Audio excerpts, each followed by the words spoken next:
Talia here. Welcome back to another video on my channel. We have another unbox and create today. We are going to go through some items that DK Beauty has sent me to create some nail art with. Now a fun thing about this month's package is that in addition to like some cool colors and some different nail art options, there's some brushes in here. So I'm heading to the Back to Beauty show at the end of the month here, and I will be demoing at the DK Beauty booth. So if you guys are going, definitely make sure that you come and say hi. I will be demoing in the morning.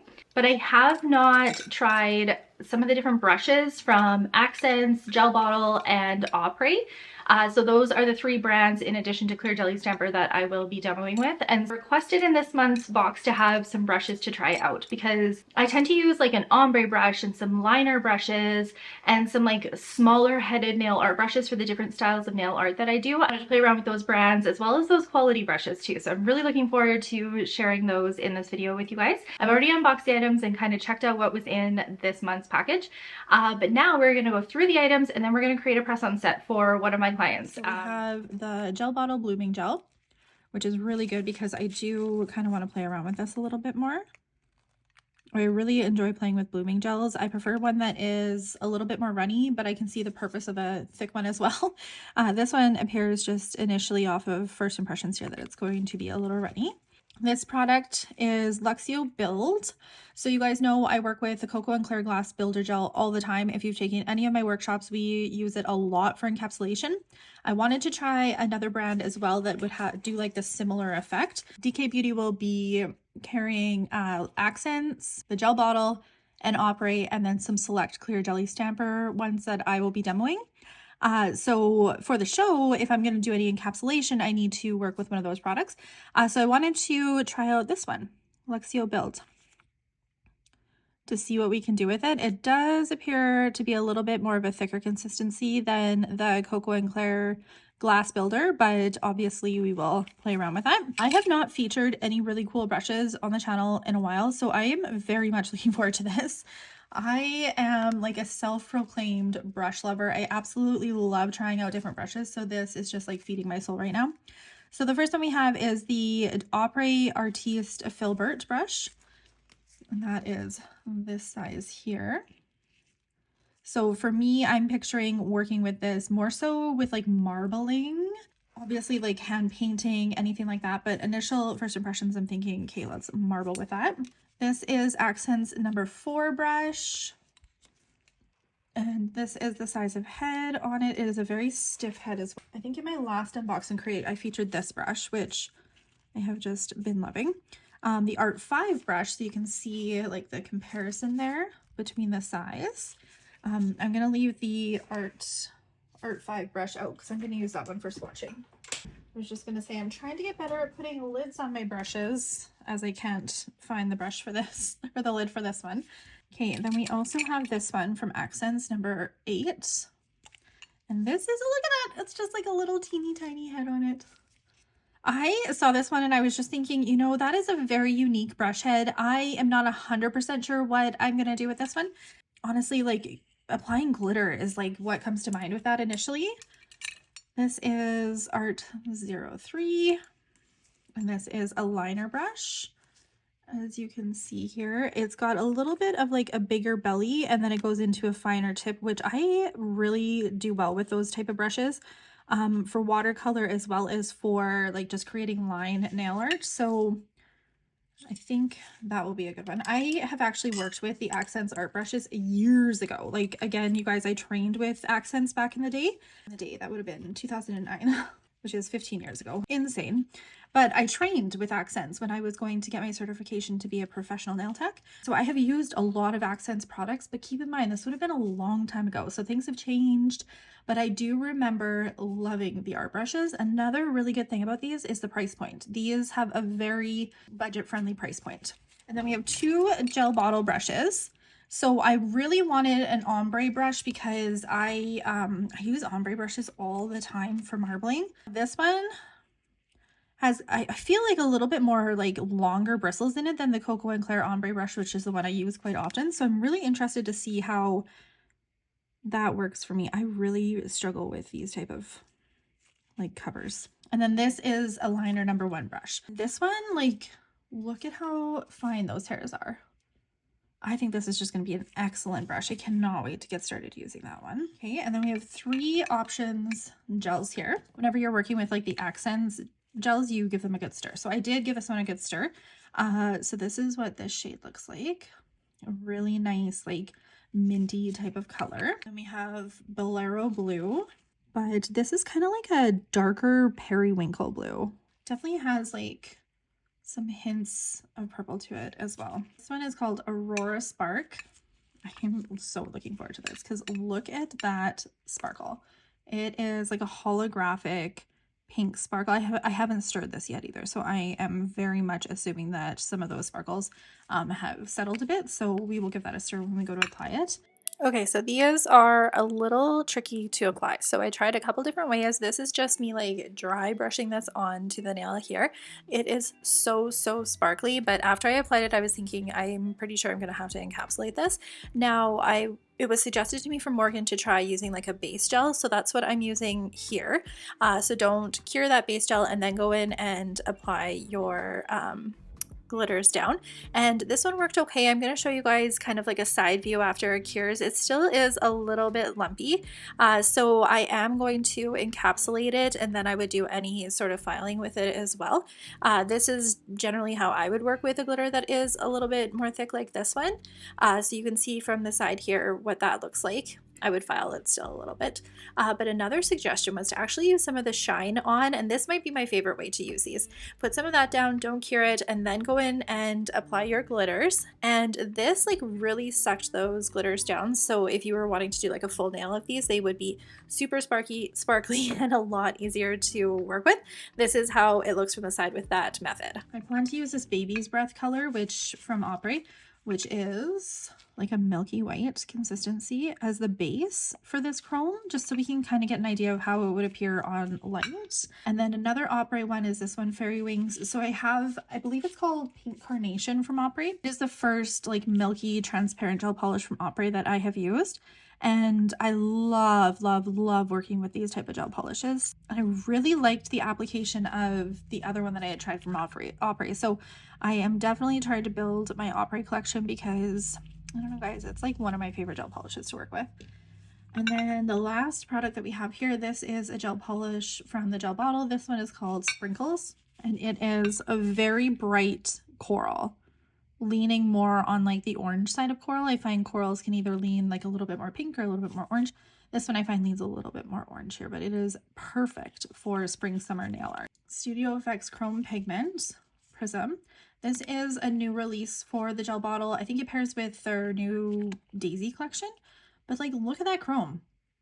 Just like initial first impressions of it, I don't have anything like this in my collection, so I'm very much looking forward to seeing what this does. So I was initially going to try this chrome over top of just that white Baby's Breath color, and then I was thinking, you know what, I want to try this over all of those different colors. So I applied my chrome to the coral shade here from the gel bottle, and I really liked it over top of this one.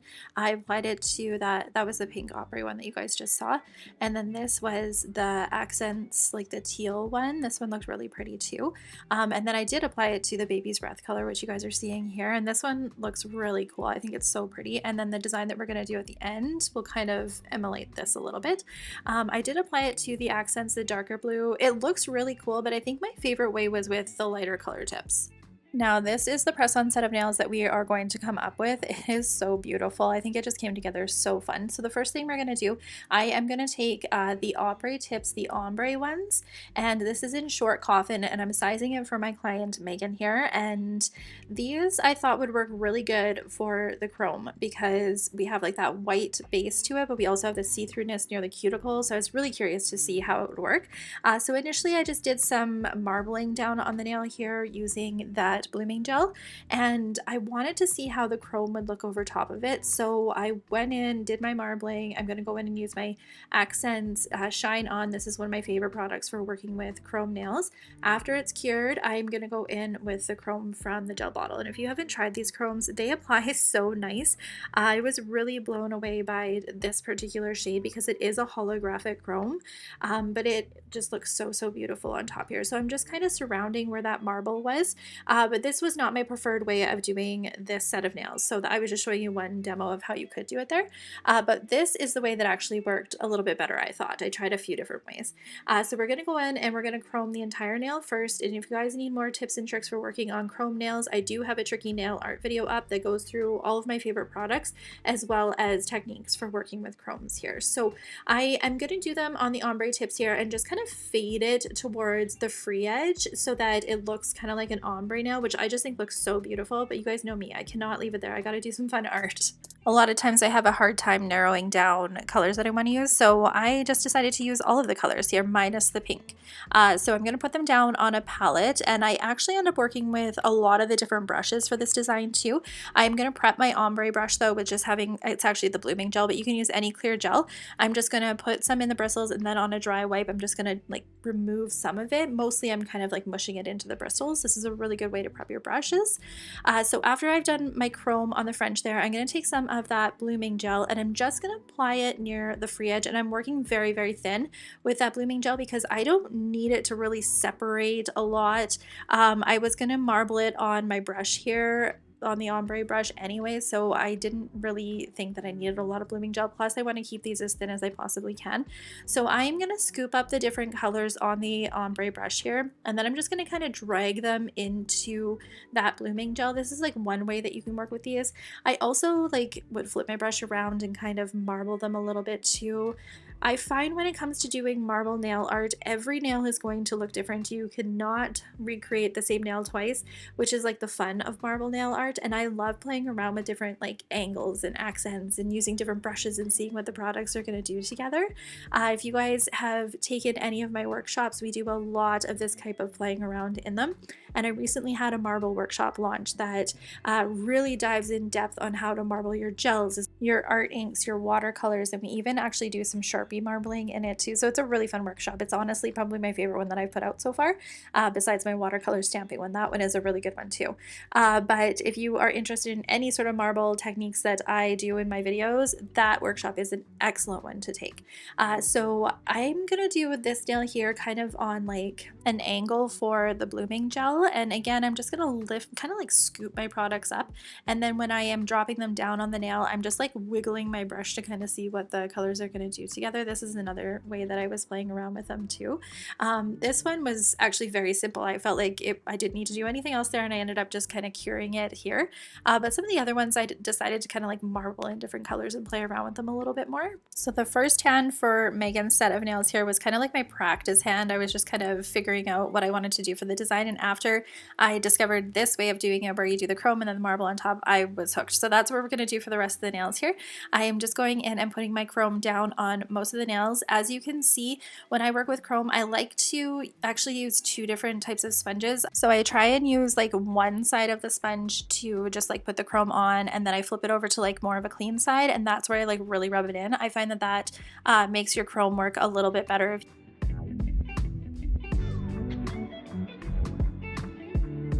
I really liked putting the blooming gel just on the free edge of the nail too, and kind of creating like a tip of the marble. I thought that looked really neat. So I do that on quite a few nails, and then some of them, the marbles are just like in the corner, some of them they're across the entire nail. I was just kind of having fun playing around with wherever I was going to put the different marble, and I was also using different brushes throughout the designs here. So I'm going to switch to like the smaller art brush for this one.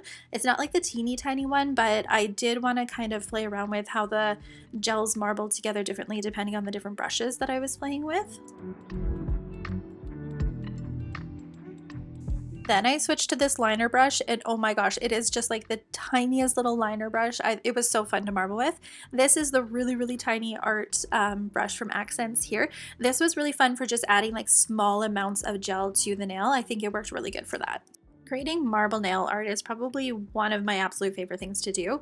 I just find it so relaxing to marble different colors together and try different brushes and try different like bottom techniques to marble together as well, such as putting like the blooming gel on the bottom or playing with the blooming gel on top. I find it just so relaxing to create this type of nail art. So I was really excited to play with some different brushes too. This little guy here, I think I'm gonna have way too much fun with him. Ultimately though, I do end up going back to the ombre brush quite a bit because the bristles just like really pull the different colors together, but not in like a really messy way.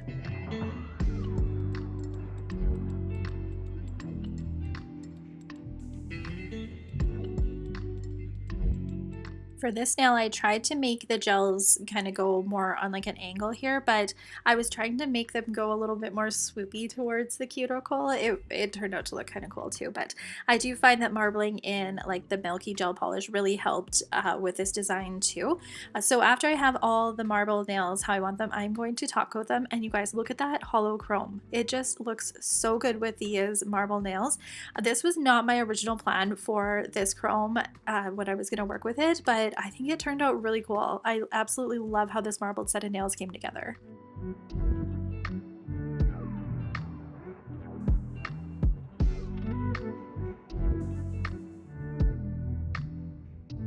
Thank you guys so much for taking the time to watch this video. I hope that you enjoyed it. What sort of themes would you guys like to see in nail art? And I'm referring to not just like on YouTube here, but like in my workshops, on Instagram, on TikTok, anything like that, like some more like short form content too. I love creating theme nails, and I would love to like have some really fun and unique themes from you guys and see what I can pull off with it. So I would appreciate your guys' feedback on that. Make sure you're following me on all my social media, and I will see you guys in my next video. Bye!